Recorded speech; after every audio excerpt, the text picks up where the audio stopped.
ever since I dove into permaculture, it was all a journey of unlearning. Like you said earlier, as adults, we get kind of set in our ways, and I'm just constantly having to unlearn and peel away those layers. But when I share things with my grandsons, it's second nature. They just get it. They understand it. They remember it, and the next day they're pointing things out to me that I hadn't realized. Roots of Impact Podcast. Roots of Impact Podcast. Roots of Impact Podcast.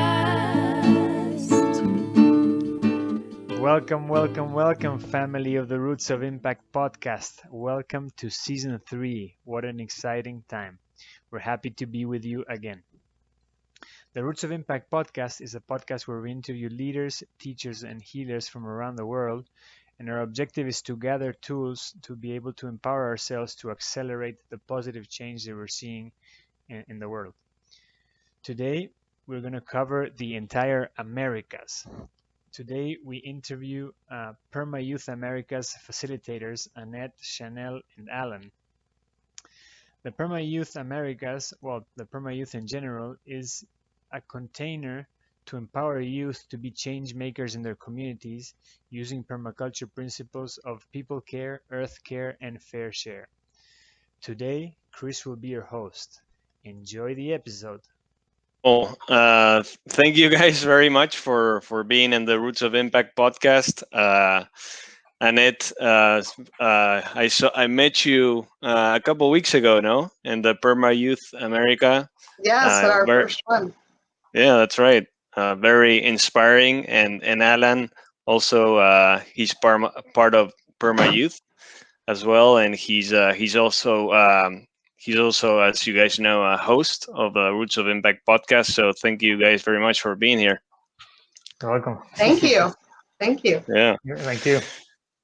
So I guess the first thing, let's just jump into, and maybe we can start with you, Annette. Can you explain to the audience what is PermaYouth, and maybe talk a little bit about permaculture in general? Okay. Permaculture is a difficult thing to right. to describe. Everybody, it's something different for everyone. So let me start with that. I see it as a natural design methodology that blends the 3 ethics. So we're building culture and community. We're also restoring ecosystems and caring for the soil and the earth. And then we're blending it all with the harvests of all of those connections that we make together. So I chose permaculture as a way to change the way I live my life. And along my journey, I began raising my grandsons and trying to blend them into everything that I do. And so it just made sense to go the route of including children in that. And PermaYouth being a global movement for the youth that is creating a leadership platform for them, a safe place to do that from. And it's all online. Whenever my grandchildren go back with their mom, she is in Miami, I'm in North Texas, and I have another daughter in LA. And so I need to be able to blend all of that. And online through PermaYouth is a perfect way to do that. As they grow up, they'll be able to have leadership roles and meet other kids around the world and make those connections. And it's a beautiful, powerful thing to witness. That's beautiful. And what's kind of the age range from the kids? The global, out of Australia, the global movement, their age range, their target range is 11 through 18. Chanel, Allan, and I have kids younger than that we're working with. So we want it to be just family oriented and to be able to include those younger kids in what we do. But of course, for the leadership roles, we're going to be looking for the older teens. Great. So, Alan, what would you say what is the main problems that PermaYouth is tackling nowadays? Yeah, so we think that we need kind of like a little bit of like a redesign of of our social systems, of the way that we interact with our ecosystems, and we think that the youth is the most prepared, probably because of their creativity. Like they haven't like been like already influenced by the current system so much that we think that they can come up with the best ideas to restructure the system that we want. As Annette said, we want to create systems that go in alignment with we want to create, like, as adults, we want to create systems that are aligned with the permaculture ethics of caring for the people of our communities, caring for the land, the earth, and then distributing the resources equitatively, like fairly. But like we're adults, and like we already have like this like embedded way of thinking and of doing things, and we think like that the youth are the ones that are most prepared to come up with like these innovative solutions using these ethics, and basically create the new way that we want to live in the future, basically. Yeah, that's a really great way of seeing it, because a lot of times whenever I was involved in hearing about permaculture is mainly adults, because they know about it and things like that. But that is very true, that sometimes it's when adults, they have their mind kind of fixed on something, sometimes it's kind of harder to get them interested in something like permaculture, especially whenever they have all their life already set up.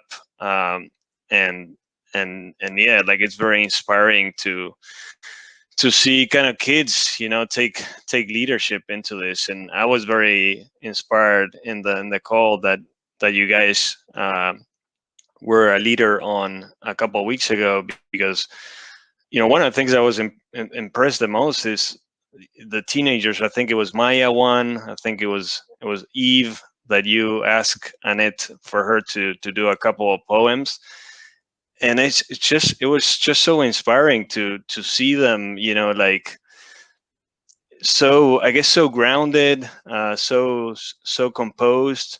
And it just kind of made me realize, maybe that is one of the effects that permaculture is having on them. And it's not too common to see that in teenagers. Usually teenagers are a little bit more maybe confused on what they want to do, which is kind of normal, because you're kind of like growing up and you're a little bit confused on what you want to do. And it was just very, very inspiring to see these kind of teenage leaders setting up the path. So that was pretty great. And I guess, like, we can start. And I saw that Chanel, you're on. Thanks for joining too. Maybe we can start with you. If you can kind of tell us a little bit, what was your journey that kind of inspired you to get into PermaYouth? Yeah, well, I started doing permaculture several years ago. I took my PDC in 2016 with Annette, and that's where I met her. And we did a teacher training together, and we thought everyone needs to know about this, and the youth need to know about this, because the youth is really our future, Yeah. And so we kind of started trying to figure out a youth program at the time, and it just didn't really work out. And fast forward to this past year, 2020, and we took the Children in Permaculture course, where we met Allan. And I think Annette had probably been tuning in to the PermaYouth Global Fest for a little bit longer than I had, but I joined in on one and was so inspired. And yeah, like, just seeing what these kids are doing, and hearing Eve's poetry is Wow. just so grounding and so inspiring. Just to see that kind of hope and confidence in the younger generation is I want that for my children, and I want that for all of our children and their children. And so it's important to me to bring some sort of way to inspire the youth to, you know, develop this lifestyle or to take it on, you know? Yeah, absolutely. How about you, Annette? I know you kind of talked a little bit about it, but what's kind of your inspiring factor that really kind of makes you get into this work? Well, like I said, I wanted to personally change the way I live my life. And I have found that ever since I dove into permaculture, it was all a journey of unlearning. Like you said earlier, as adults, we get kind of set in our ways, and I'm just constantly having to unlearn and peel away those layers. But when I share things with my grandsons, it's second nature. They just get it. They understand it. They remember it, and the next day they're pointing things out to me that I hadn't realized. And it took me, 5 classes to figure that out. But they just understand it. So then you look at these older teens. Well, Eve is not an older teen. She's 12. And she has that incredible gift in art. And I am blown away by that. I feel like we have, all we have to do is set up that platform I talked about for them to leap off of, and then we can learn from them, because they have this deep well of knowledge just that they just know. And it's inspiring, it's incredible. And if we can tap into that, we just need to hang on for the ride, really. Right. Yeah, and it's interesting because I feel like we have been a little bit conditioned as a society to like have this structure that if you're adults, you know much more than the kid, and you have to kind of tell them what to do, and the kid just follows, kind of thing. So that kind of and there are some things that you do guide them on things to do, but as you said, they come with this kind of breath of fresh air, creativity, and inspiring wisdom that sometimes just kind of give them the platform and guide them a little bit. We're the ones that learn from them. so that's really awesome. How about you, Allan? What was kind of your journey that led you to this path? Yeah, there's a lot of similarities, but basically, like the coronavirus for me was like a big wake up call that something needed to change in my life and in the work that I did in this world too. And I immediately leaned into permaculture. I've been around permaculture for the past 10 years. Applying it kind of at a small garden scale, but thinking always that permaculture is a great way to redesign the way that we want to live. And kind of and then I so I kind of left my job and jumped into permaculture, and I was like, okay, where do I go from here? There's this permaculture so broad and stuff. And my mom and my wife both kind of was like, hey, why didn't you work with kids? I think you would be good working with kids, because the way that I interact with my son, I guess, because I'm observing him more than kind of telling him what to do. I'm most of the time just observing him and kind of seeing where he's at. Kind of that's my way of interacting with him in a way. And so then I was like, yeah, maybe this is the route. So through some research, so my brother-in-law started helping me out with a research of maybe how to get involved in the permaculture and kids world, and he found the children in permaculture course, and that's where I met Annette and Chanel, and they were like, hey, we're partnering up with this permaculture movement called PermaYouth, which is a global movement, and they're like, we want to bring it to the US and to America. And I was like, well, maybe we can bring it to the Americas too, because I think like this information is valuable for all the world. And since me being in Costa Rica, I was like, I can try to spread this out here and create community around this global community here. And this is where I'm at, and I'm so excited because there's so many options and possibilities, and we're meeting so many amazing people too. And as you said, like, we're gonna learn so much. We're gonna have the opportunity to like unlearn ourselves and like learn what it might take and what are the solutions for the new world to come, in a way. Yeah, that's awesome. And yeah, it's good to see, like, it's so nice to see like a group of people that everybody's kind of like aiming for the same thing, and inspired to do the same thing, which is really, really awesome. So the next question I had is, what I guess maybe towards you, Chanel, what do you think that something like PermaYouth, and we already touched it a little bit, but what would you say that PermaYouth can help solve some of the issues that we see in society and in the world nowadays? I think it's definitely a place of common ground. Like all of us need air to breathe that's clean. We all need clean food, clean water. It's like we're all human in that way, and we depend on this earth and we depend on each other.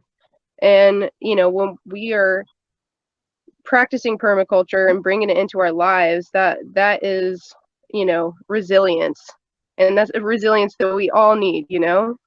And so I think that bringing the youth together and just building this global community and kind of inspiring more of this younger generation to be activists in that way and to do better for the world, I think is going to make the world a better place in a lot of ways. Climate change, and there's a lot of friction in America right now, just socio-politically, and I think that permaculture is this common ground that we all share, and I think it's really beautiful. Well said. I don't know if Annette or Allan want to add anything else to that. That was well said, Chanel. I would also add that we're really trying to bring in indigenous cultures to what we're doing. And so we've partnered with Olseri, which is the Oglala Lakota Cultural and Economic Revitalization Initiative on Pine Ridge Reservation in South Dakota. And I had the opportunity to spend a week with them during a convergence in 2019, and it changed everything for me. And to be able to bring them in and help support them through our PermaYouth Americas, and hopefully get a group of youth from there to come on our festivals every time and share what they're doing and share their culture and their lifestyle, because it's very different than what we experience. Things like that, I think it can change everything for us, but all of those youth, we all, like Chanel said, we all share the same basic needs.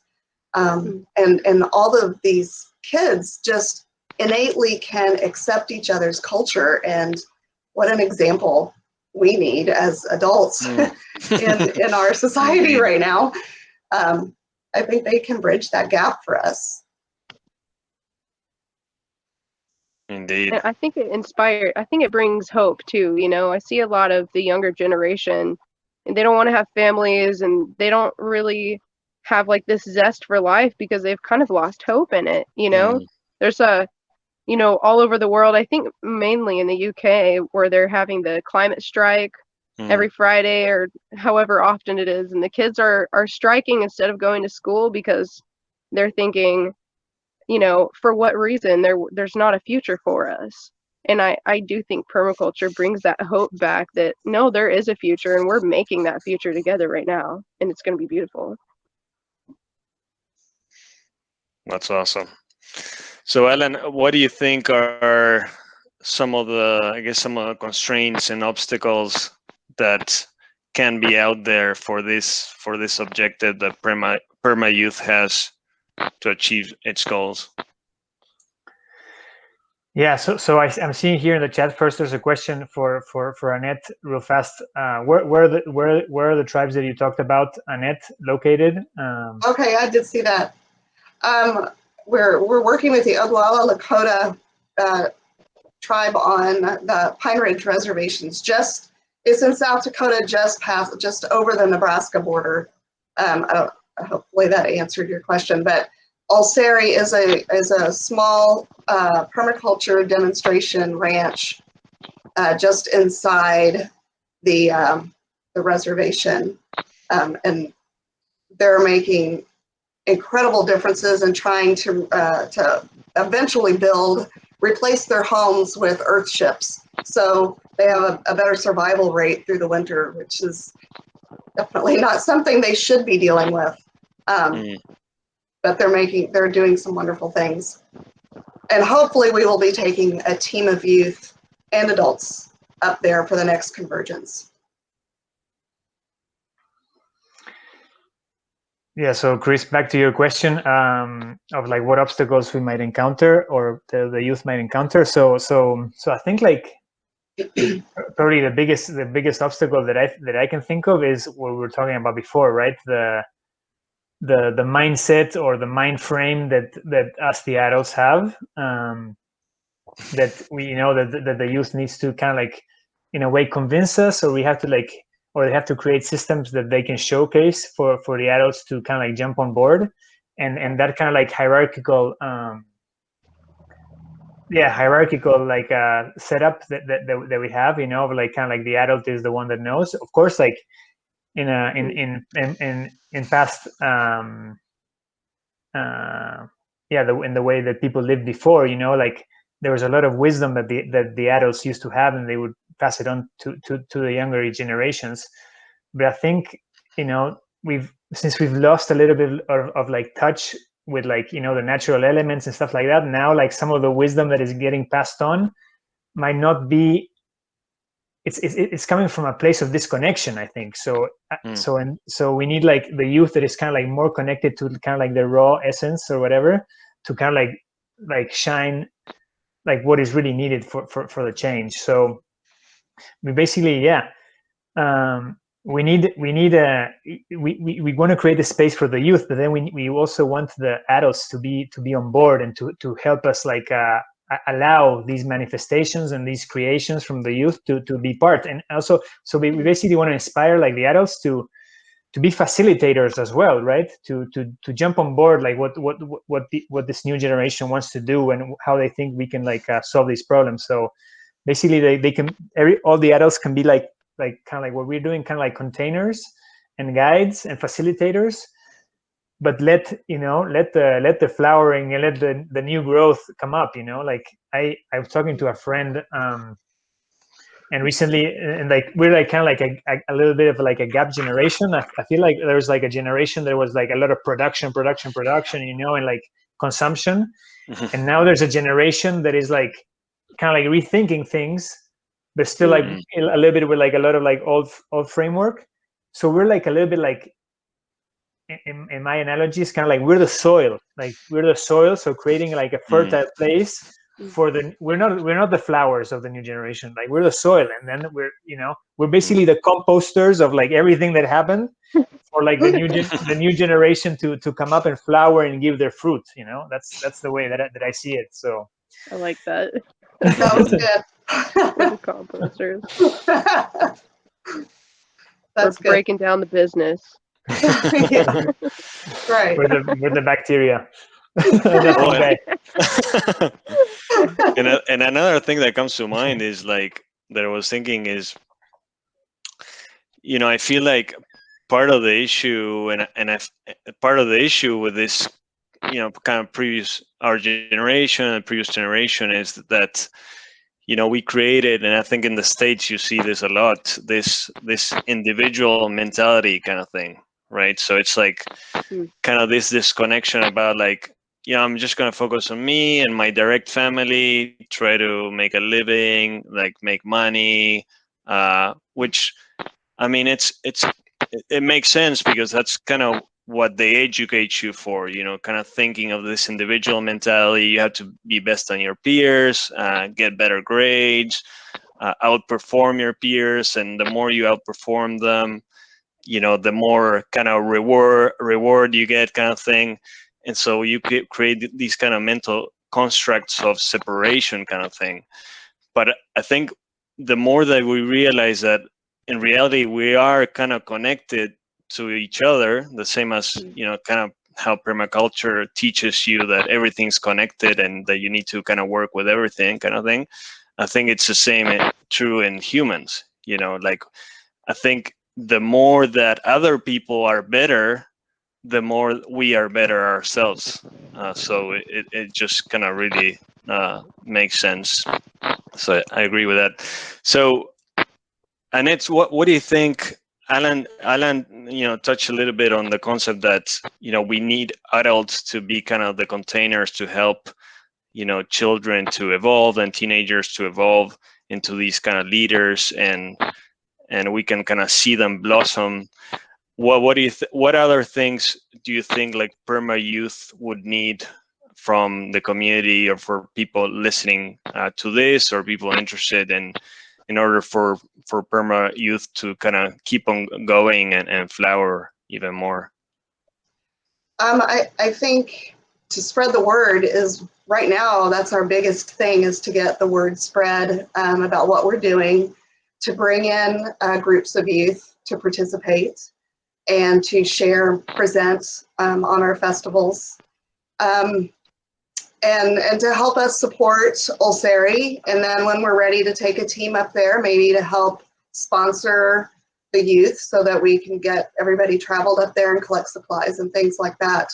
But I think that's the main thing, is to help us spread the word, and then just support and give those youth, lift them up and give them that that respect, and give them the opportunity to be heard. Nice. Thank you so much. Yeah, so what would be the best way for people if they want to get involved and reach out to the group? How can they do that? We're on Instagram as PermaYouth Americas. We're on Facebook as PermaYouth Americas. We have an email, pyamericas@gmail.com. And then as we share our flyers every month for our festivals, you can register, you can donate to our GoFundMe for Ulceri. You can contact us with questions, come to our festivals and see what we're doing, and just help us. And there's our flyer, whenever you see those, share them as many places as you possibly can, so that we will have more people. Our next goal is to run out of space on Zoom and have to do a fundraiser to upgrade to the next Zoom. So we have a little ways to do that, but I think that would be very helpful right now, is to just share everything. That's awesome. Well, guys, thank you so much for being here in the Roots of Impact podcast. Thank you for the great work that the three of you guys are doing. Not many people are kind of following their heart and doing what they're passionate for. So thank you so much, and keep on spreading the word and doing what you do. And I guess if you guys have any final words that you wanna say, please let me know. I'm gonna put the flyer again up so people can see it, and maybe Annette or Chanel, one of you can talk on it, like when is the festival and stuff like that. So I'll hide myself and then put the flyer on. Hey, it's this Friday. at 6 o'clock Central Standard Time. We will have Matt Powers and his son James. And Matt is with the Permaculture Student. If you're not familiar with him, he is also a permaculturist, obviously, but he is the first person to create permaculture curriculum that has been accepted by accredited schools here in the United States. Allan, you want to talk a little bit about your Wisconsin project that you're going to present?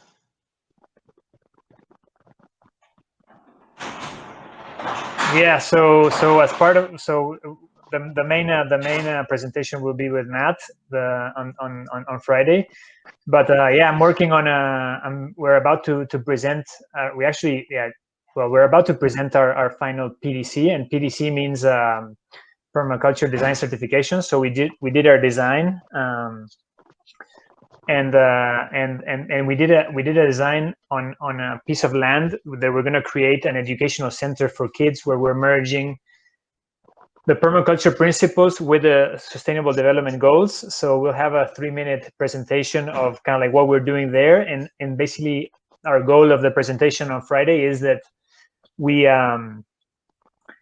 get the youth already involved, because we want them involved to participate in the creation of this place. We have the design done, so we have like kind of like all the pieces like set up, and now it's time to start like putting these pieces in place. So we want already the youth, teenagers of the area of Wisconsin, or from the US or from anywhere in the world that want to like work on an implementation of a project like this.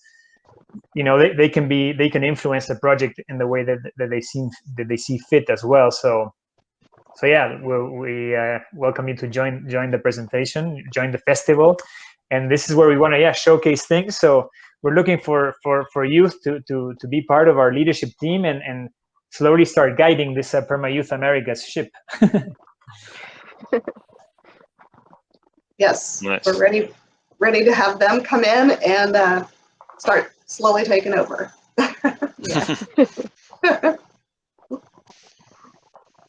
Awesome. Well, thank you so much, guys. Thanks for being part of the podcast, and continue the great work. And I hope to see you guys soon. Thank you so much.